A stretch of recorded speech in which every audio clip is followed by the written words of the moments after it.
여러분에게 질문 하나 하겠습니다. 여러분은 예수를 인정하는 사람입니까?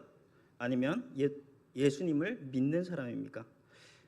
모두가 같은 말이라고 생각할 수 있습니다. 그러나 이것은 차이가 있습니다. 예수를 인정하는 사람은 예수님을 신화적인 존재 또는 어떤 신화적인 존재로 바라보는 것이 아니라 실제 역사 속에 존재했던 한 인물로 바라보는 것, 그것은 세상 사람들도 인정하는 것입니다.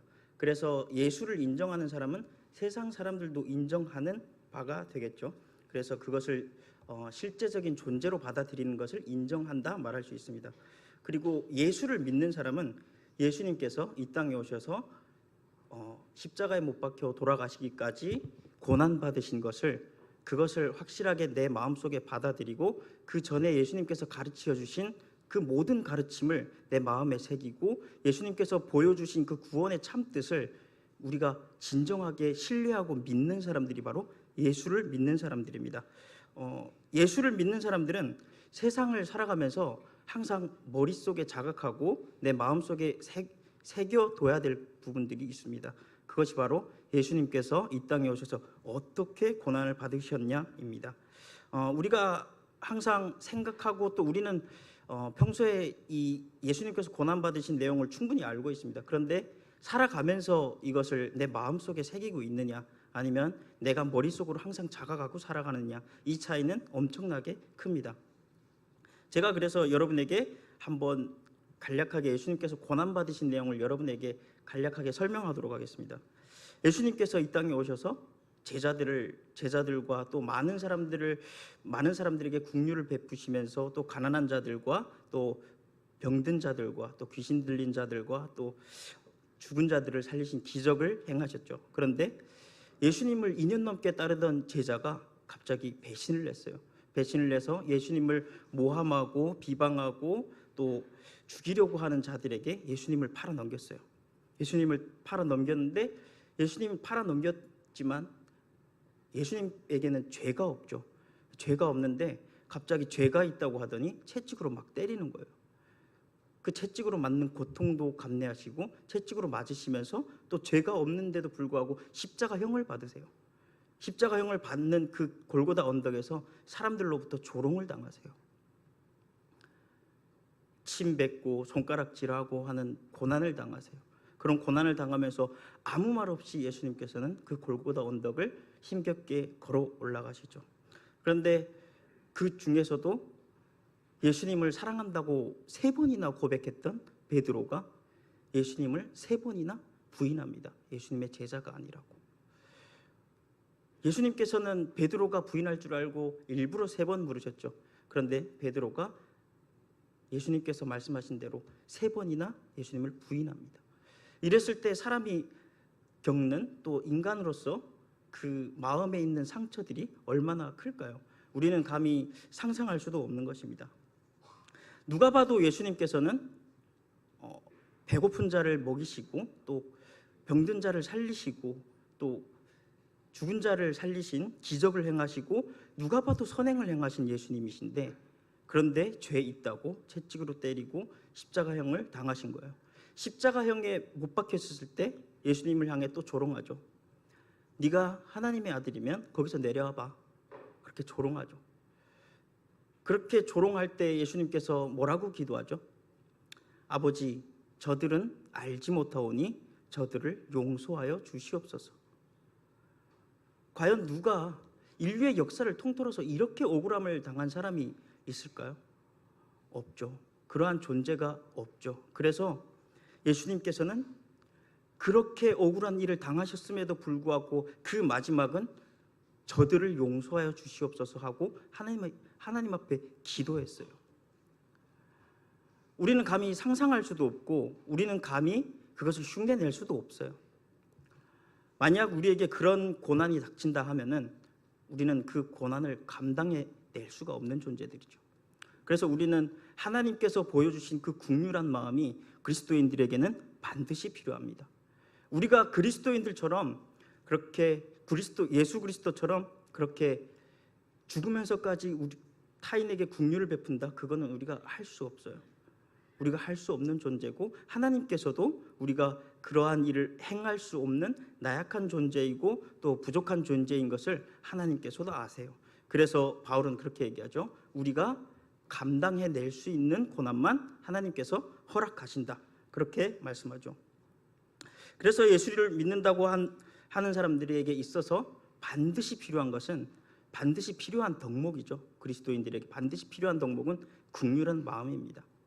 우리가 사람을 타인을 향해 바라볼 때 그 긍휼한 마음이 어떤 마음이고 또 우리가 타인을 향해서 행해야 되는 그 마음가짐들이 어떤 것인가에 대해서 우리는 분명하게 알아야 돼요. 말로서는 긍휼한 마음을 가지고 있고 나는 긍휼한 마음을 가지고 타인에게 베풀 줄 안다. 그렇게 얘기할 수 있어요. 그러나 인간의 말은 쉽습니다. 말은 항상 쉽고 그것을 행동으로 옮기는 것은 어렵습니다. 더구나 예수님께서 행하시고 또 예수 그리스도를 믿는 사람들이 행해야 되는 그 긍휼은 나의 이기적인 그 자아를 내려놓지 못하면은 행하기 되게 어려운 거예요. 그래서 예수님께서는 믿는 자들에게는 보배로운 자라고 말씀하시는 거예요. 아무나 보배로운 자가 될 수가 없어요. 그렇게 아름다운 마음을 가지고 타인을 바라볼 줄 아는 사람이어야 그래야 보배로운 자가 될 수 있는 것입니다. 제가 이 긍휼한 우리가 행할 수 있는 그 긍휼한 마음이 있어요. 그리스도인으로서 우리가 세상을 살아가면서 행할 수 있는 그 긍휼한 마음, 또 타인을 바라볼 때 우리가 어떤 마음을 가져야 되는지에 대해서 제가 6살짜리 꼬마에게서 그 긍휼한 마음의 참뜻을 이해했거든요. 제가 그 얘기를 잠깐 하려고 합니다. 제가 서울에 와서 20대를 보낸 모 교회가 있었어요.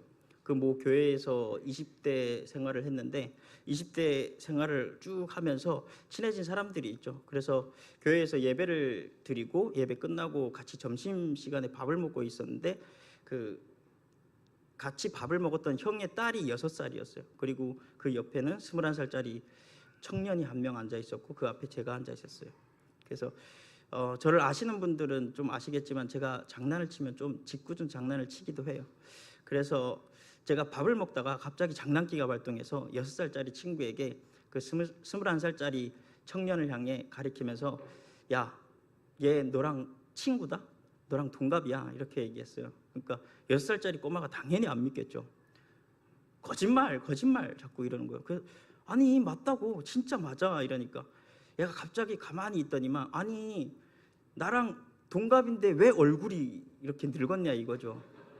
그래서 제가 갑자기 아니 얘가 3살 때 보약을 잘못 먹어서 얼굴이 이렇게 늙었다 이러니까 그래도 6살짜리 꼬마가 믿지 않는 거예요. 그래서 21살짜리 그 친구에게 얘기했어요. 야 네가 얘기해봐 이러니까 맞아 나 너랑 동갑이야 막 이러면서 장난을 쳤죠. 근데 이 아이가 한 2초 정도 생각하더니만 갑자기 식당에서 소리내서 엉엉 우는 거예요. 막 울더라고요. 그 아빠 옆에 앉아있던 아빠가 막 달래는 거예요. 야, 왜 울어 이렇게 우는 거예요. 그러니까 이 아이가 하는 대답이 불쌍해서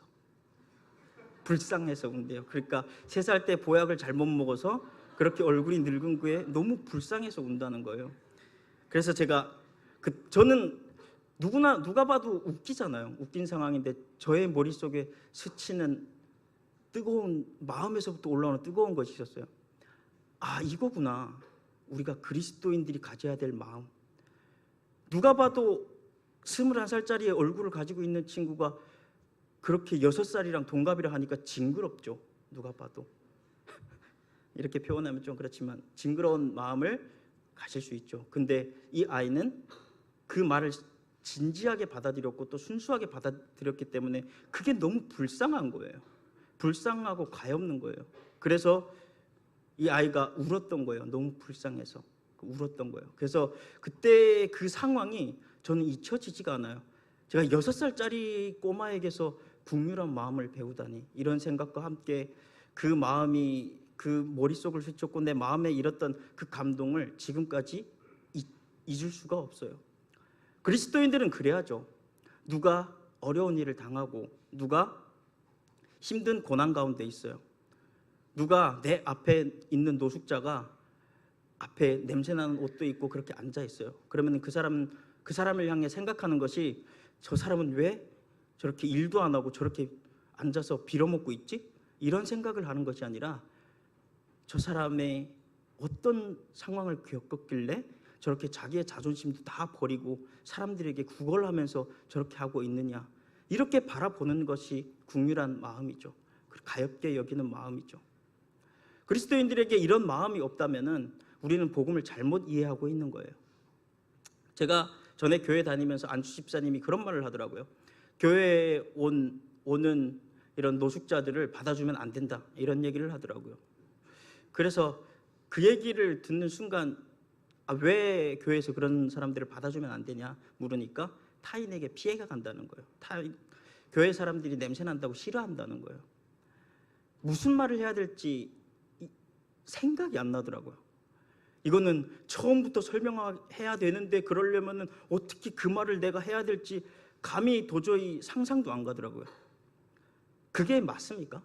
교회에 온 노숙자를 나가라고 그렇게 보내는 것이 교회가 마땅히 해야 될 일인가요?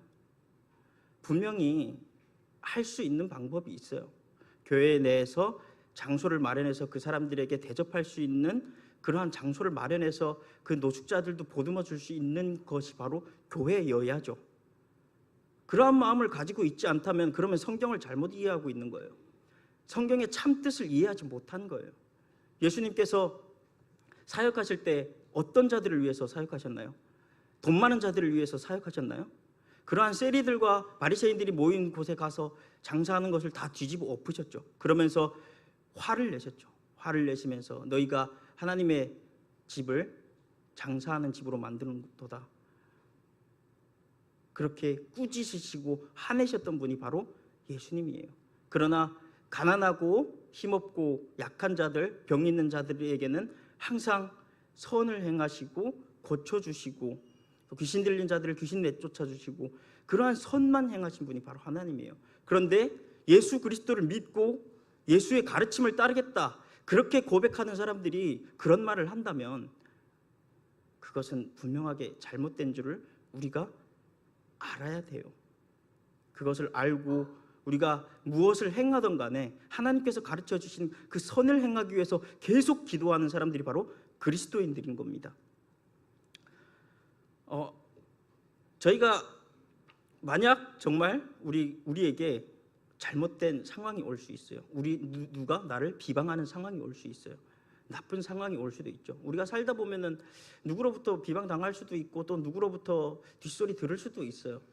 그러나 그 비방과 우리를 향한 그 뒷말들은 예수님께서 당하신 그 고난보다 우리를 긍휼하게 여기신 예수님의 그 긍휼한 마음보다 우리는 10분의 1 발꿈치에 뒤꿈치만큼 따라가기도 힘든 거예요. 우리가 하는 것들은 기껏해야.